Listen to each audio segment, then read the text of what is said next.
Aktres na si Kay Abad, ikinuwento ang kanyang journey being a cancer survivor.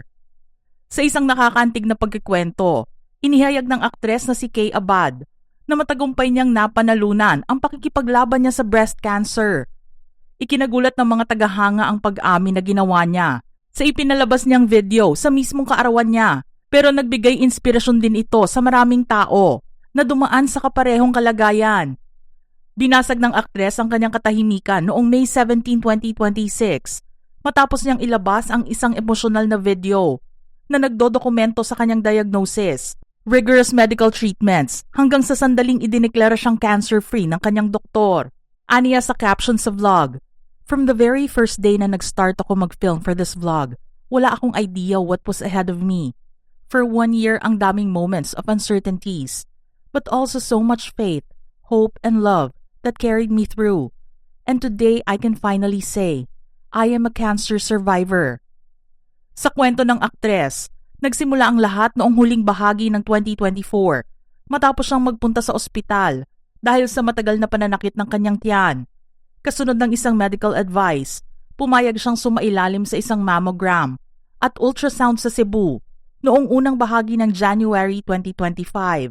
At noong kalagitnaan ng nasabing buwan, nakumpirma ng mga pagsusuri ang isang mass sa kanyang dibdib na may laking 5 cm at isang breast surgeon ang naghatid ng isang definitive diagnosis. Positibo ang aktres sa breast cancer.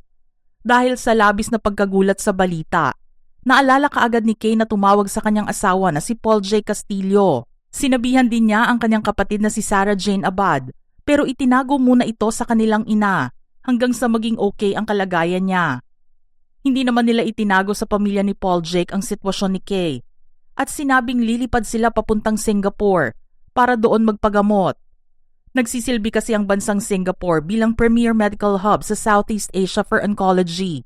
Lumipad ang mag-asawa mula Mactan Cebu International Airport patungong Singapore upang sumailalim sa extensive medical tests, procedures and treatments si Kay. Inamin niya na nakakaramdam siya ng matinding pagkabalisa habang nasa biyahe. Hindi sigurado kung gaano katindi ang kanyang treatments o kung gaano katagal sila dapat manatili sa Singapore. Ani Kay, halo-halong emosyon. Kabado kasi hindi ko alam kung anong sasabihin ng mga doktor dito. Pero walang takot. Walang halong takot kasi alam kong hindi ako pababayaan ng Diyos. Sa kabuuan ng kanyang treatment, tahimik na tiniis ni Kay ang physical effect ng kanyang medical regimen na kinabibilangan ng pagkakaroon niya ng melasma, brain fog, high stress levels, at strict diet at habang pinapanatili ang kanyang mga health struggles sa mata ng publiko. Noong February 2026, panandalian siya nagbigay ng update tungkol sa isang viral infection na kailangan ng complete isolation. "I didn't pretend I wasn't sick. I just pretended to be well." Mga ka-showbiz peeps, anong reaksyon nyo rito? Type your comments below.